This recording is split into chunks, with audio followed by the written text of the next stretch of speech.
Justine 5 mars, qui est étudiante au doctorat en psychologie à l'UQTR et qui va nous parler des conséquences des expériences traumatiques sur la santé cognitive des personnes réfugiées. Donc Justine, c'est tout à toi. Merci Julie. Je vais partager mon écran. Je ne sais pas pour vous, mais moi, quand j'ouvre mes réseaux sociaux, je vois rapidement c'est quoi les enjeux principaux du 21e siècle. Par exemple, je vois beaucoup de publications sur la COVID, le féminisme, le mouvement Black Lives Matter ou bien la crise climatique.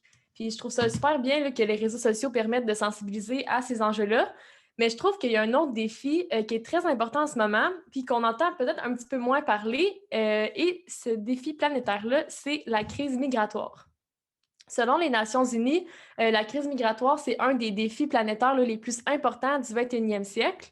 Qu'est-ce que je veux dire par crise migratoire? C'est que depuis les 10 dernières années, là, il y a vraiment une tendance grandissante du nombre de personnes qui sont forcées d'être déplacées de leur domicile à cause, par exemple, de la guerre, de la violence ou des persécutions. Par exemple, juste cette année, il y a eu 80 millions de personnes qui ont été forcées d'être déplacées de leur domicile. Si ça ne vous dit pas grand-chose, 80 millions, c'est une personne toutes les 2 secondes. Donc, à chaque 2 secondes, une personne est forcée de tout laisser derrière pour tenter de trouver la sécurité. On peut facilement imaginer que vivre des situations comme ça peut grandement impacter là, les personnes qui sont forcées de fuir et ça pourrait même avoir un impact peut-être sur leur cerveau. Donc, d'où vient mon sujet de thèse? Je m'intéresse à savoir c'est quoi l'impact sur le cerveau des personnes qui sont forcées de quitter leur pays. Je suis étudiante au doctorat en psychologie et à l'UQTR, puis je suis supervisée par Mme Isabelle Blanchette, qui est professeure-chercheur à l'Université Laval. Donc, plus précisément, c'est quoi mon projet de thèse? Je m'intéresse à connaître c'est quoi l'impact des expériences traumatiques vécues par les personnes réfugiées sur leur santé cognitive.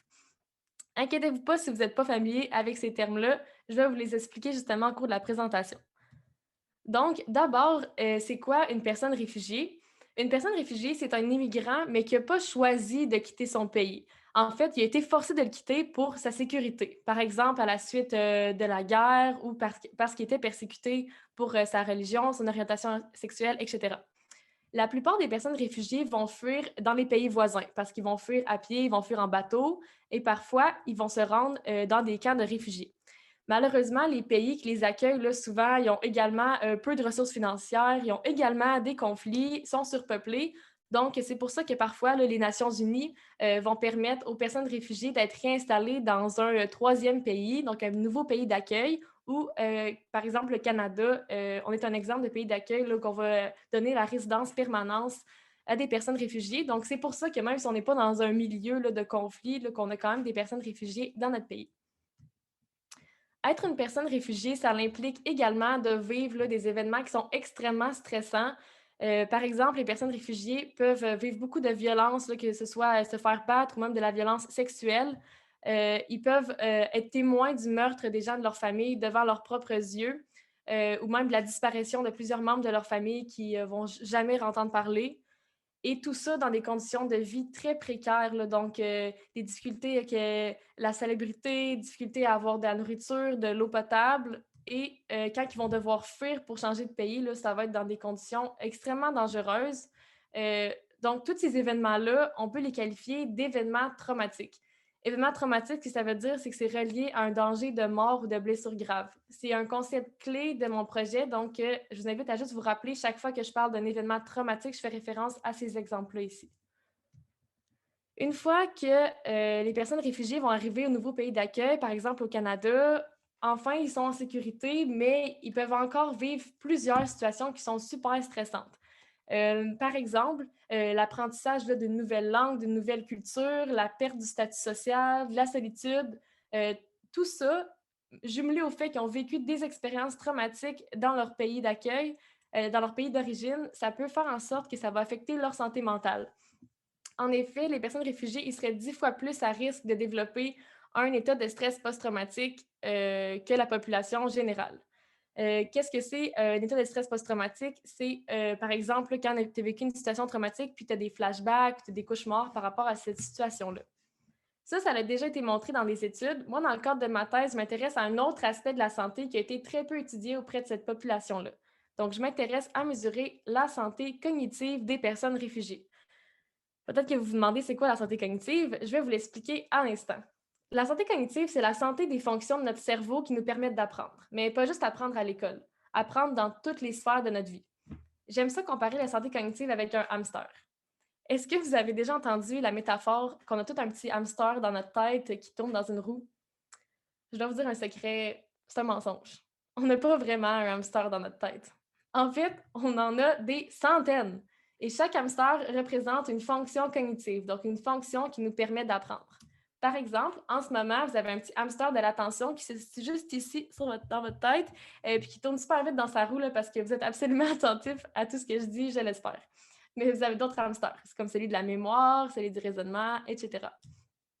Pour les personnes réfugiées, c'est vraiment essentiel qu'il y ait une bonne santé cognitive pour faciliter leur intégration.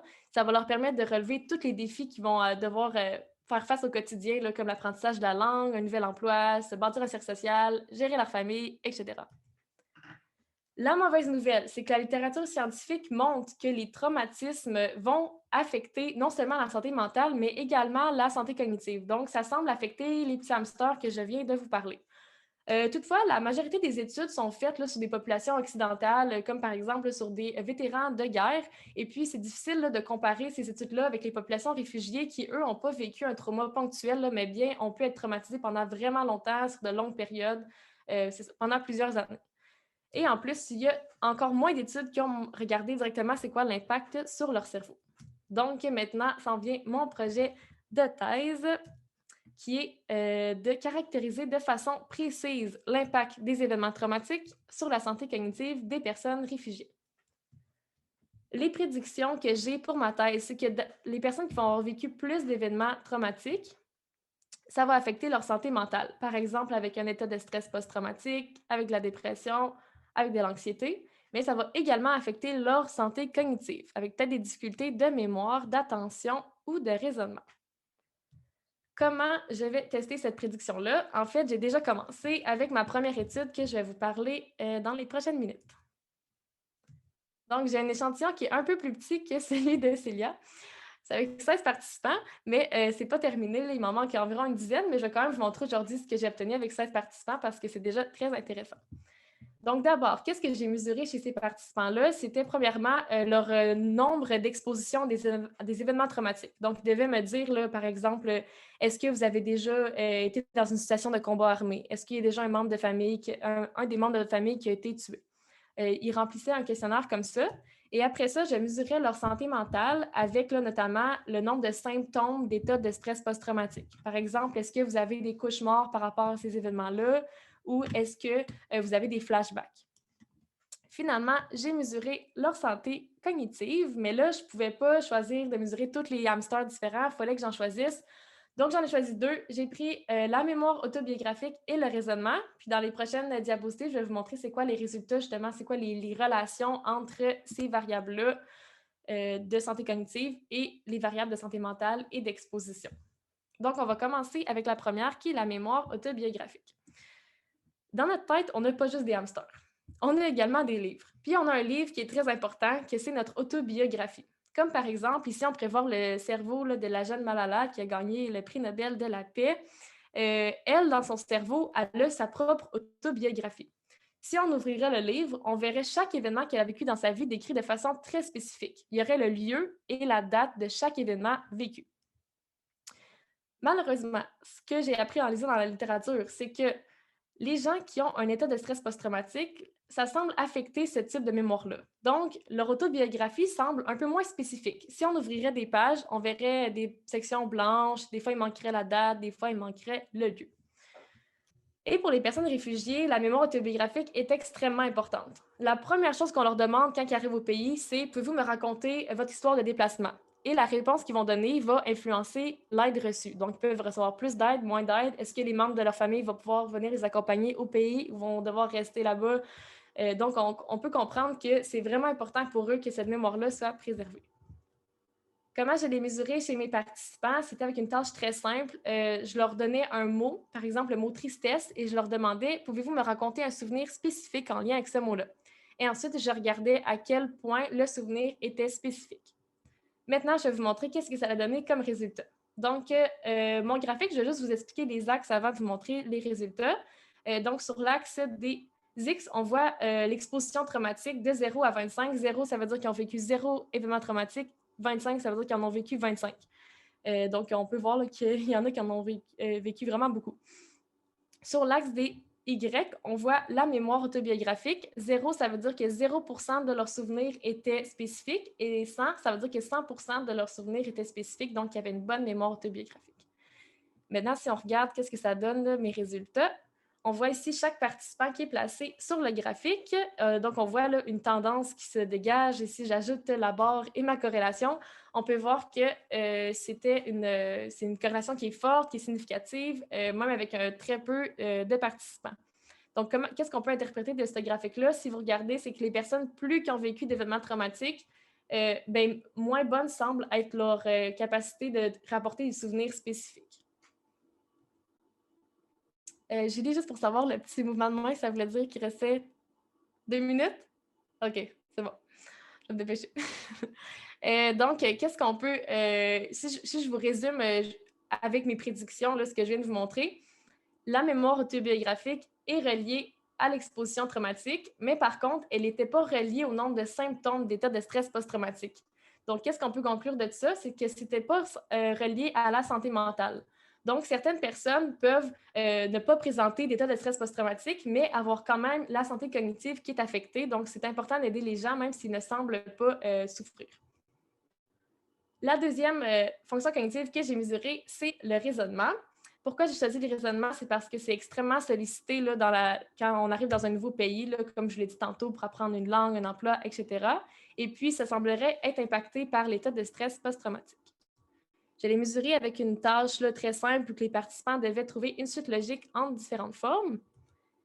Donc, voici mes résultats pour le raisonnement. Donc, on voit sur l'axe des X, c'était les capacités de raisonnement de 0 à 25, 25 étant des capacités de raisonnement parfaites, puis 0 plus de difficultés. Et sur l'axe des Y, on voit les symptômes traumatiques. 1 étant, ils n'ont aucun symptôme traumatique. Et 2 et plus veut dire qu'ils ont un état de stress post-traumatique. Donc, si on regarde la distribution avec mes participants, d'abord, on peut voir qu'il y en a seulement 2 qui cotaient pour l'état de stress post-traumatique. Donc, c'est que j'ai mis le petit bonhomme triste. Mais sinon, si on regarde là, la tendance générale qui se dégage, c'est que c'est également une corrélation qui est significative et forte avec très peu de participants.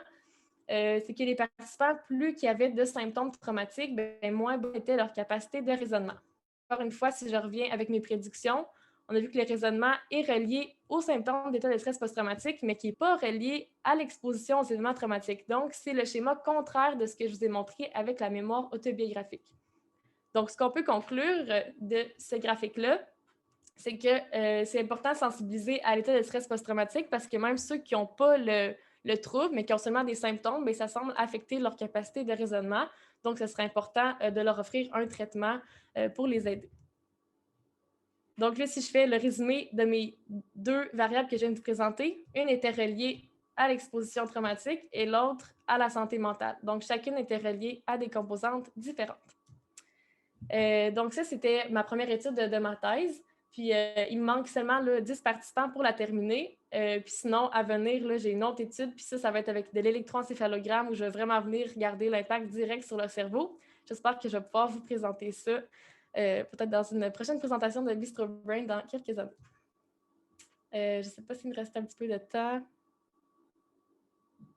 OK, je vais terminer rapidement, il ne m'en restait plus beaucoup. Sinon, je voulais juste là, vous dire en terminant que malgré les difficultés que les personnes réfugiées peuvent vivre, là, par exemple, je viens de vous montrer qu'ils peuvent avoir des difficultés par rapport à la santé cognitive, ceux qui ont vécu plus de trauma, mais en aucun cas, là, mais ils sont super importants pour la société. Puis en aucun cas, leurs difficultés semblent leur nuire selon les statistiques parce que le taux de chômage est similaire à ceux des Canadiens nés. Ils font autant d'argent que les Canadiens après 4 ans, seulement 4 ans arrivés au pays, puis même qu'ils se rendent plus loin à l'école, là, les jeunes réfugiés, que les Canadiens nés. Donc, ça va peut-être pouvoir les aider à moins souffrir dans leur adaptation, mais on peut quand même voir que les personnes réfugiées sont très bonnes pour s'adapter par elles-mêmes. Depuis que je vous parle, là, il y a 400 personnes qui ont été déplacées à travers le monde. Donc, c'est vraiment urgent de venir en aide aux personnes réfugiées. J'espère que ma thèse pourra contribuer un peu à ça. Puis si ça vous intéresse, là, je vous invite là, à liker des pages comme celle de l'ONU pour le Haut-Commissariat des réfugiés. À chaque jour, là, ils donnent des nouvelles sur ce qui se passe à travers le monde. Donc, ça peut être très utile là, pour en apprendre un petit peu plus sur cette cause-là. Donc, merci à mes partenaires et merci à vous pour votre attention ou surtout à votre petit hamster de l'attention. Merci beaucoup, Justine. C'était très intéressant comme présentation. Puis je trouve que, en tout cas pour ma part, ça remet en perspective mes petits soucis. Je vais laisser la parole à Charlie pour la période de questions. Oui, je vais commencer. On avait une question dans le chat qui te demandait, en gros, est-ce qu'un choc culturel pouvait être comme un choc post-traumatique? Et si oui, savez-vous si un individu dans son pays d'origine peut subir des chocs culturels de par sa simple origine? À entendre culture familiale différente, voire sectaire, notamment un individu provenant d'une famille sectaire très défavorisée et ostracisée par sa croyance et sa classe. En gros, cette personne défavorisée subira-t-elle des chocs traumatiques durant le reste de sa vie à l'école? C'est vraiment une bonne question. Puis en fait, c'est que selon la définition d'un événement traumatique, il faut que ça porte atteinte pour un danger de mort ou blessure grave ou violence sexuelle. Donc, ça ne serait pas considéré comme un événement traumatique en soi, à moins que ça porte atteinte là, à sa vie. Mais sinon, ce serait considéré comme un événement hautement stressant. Puis, selon les études, là, vivre plusieurs événements hautement stressants sur une longue période de temps, ça peut avoir des effets là, identiques là, à avoir vécu un événement traumatique. Mais ça serait juste dans les termes là, que ça serait différent. OK, merci. J'avais Hubert ensuite qui avait levé la main. Oui, c'est encore moi qui parle, c'est Marc-Joël. Désolée, on n'a pas changé son nom. Mais ouais, je trouvais ça vraiment intéressant, la mémoire autobiographique, les résultats que tu as eus là, avec la mémoire autobiographique, puis les événements, donc l'exposition en fait aux événements. Je me disais, comment est-ce que, c'est quels symptômes que vous avez regardés pour l'état de stress post-traumatique en fait? Parce que je me dis, la mémoire autobiographique, considérant que dans les symptômes de stress post-traumatique, on peut voir de l'amnésie traumatique. Dans ce cas-ci, ça me surprend qu'il n'y ait pas eu d'association. Puis d'autre part aussi, je comprends pour le raisonnement, là, ça, c'est bon pour la tâche. Mais c'est ça, je me demandais juste pour l'amnésie traumatique, en fait, est-ce que vous l'aviez considéré dans les symptômes? Oui, tout à fait. Puis moi aussi, ça m'a surpris. Là. En fait, j'ai aucun participant là, qui a coté pour le symptôme d'avoir des oublis par rapport aux événements traumatiques. Là. Donc, la plupart même me rapportaient le contraire, qu'ils ne pourront jamais oublier ces événements-là. Mais les problèmes de mémoire, ça semble peut-être plus relié à d'autres événements qui ne sont pas nécessairement l'événement traumatique, parce que quand je leur demandais de me raconter un souvenir, je leur demandais un souvenir là, qui n'était pas nécessairement en lien avec les événements difficiles qu'ils ont vécu. Là. C'était des événements qui me racontaient de leur vie, donc c'était plus ça qui avait de la difficulté. Mais l'événement traumatique, ça, il semblerait vraiment pas l'avoir oublié. Au contraire, là, c'est ce qu'ils m'ont dit, là, les participants. Mais ce qui est intéressant là, dans le questionnaire que j'ai utilisé pour mesurer justement les symptômes traumatiques, c'était tous les critères là, du DSM, là, donc vraiment pour coter là, selon l'Organisation là, américaine là, de psychologie. Mais j'ai utilisé un questionnaire là, qui inclut des symptômes additionnels là, qui sont pour un peu mieux représenter la souffrance que les personnes réfugiées peuvent vivre. Donc, par exemple, des fois, c'est des symptômes qui sont plus somatiques là, et non les symptômes là, qu'on utilise tout le temps là, dans le DSM. Donc, je pense que ça représentait bien là, la souffrance reliée au traumatisme des personnes réfugiées. Mm-hmm. Oui, super, merci. Merci pour la question. Célia, si tu veux, pour une toute petite question courte. Oui, merci, j'ai vraiment aimé ça. C'est vraiment pertinent de s'intéresser à ce problème-là.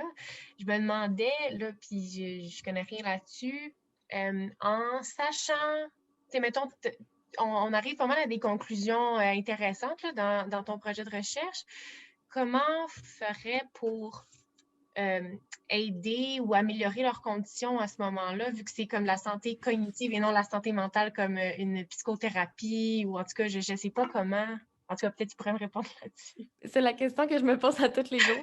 En fait, j'espère qu'à la fin de ma thèse, je vais arriver avec un peu une solution, mais c'est sûr que ma thèse, moi, c'est plus fondamental, là, c'est moins appliqué, mais c'est une excellente question. Là. Selon moi, c'est que c'est pas nécessairement parce qu'on peut pas aider la personne à recréer sa mémoire si sa mémoire est défectueuse. Oui, il y a des façons, là, mais je pense pas que ce serait nécessairement la bonne approche, mais c'est peut-être plus de sensibiliser les gens au fait que ils peuvent avoir des difficultés à ce niveau-là. Donc, juste par exemple, en francisation ou quand on leur apprend un nouvel emploi, de juste être plus conscient de ça, puis de le prendre en compte là, pour pas que ça leur nuise à certains moments, là, qu'il y ait peut-être plus ces difficultés-là.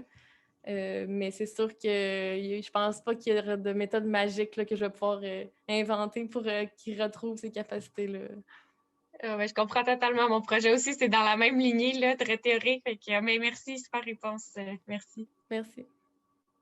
Bon, ben, comme toujours, si vous avez d'autres questions, ben, vous pouvez les poser à la fin ou vous pouvez les envoyer par message direct. Puis ben, on peut passer à la présentation suivante.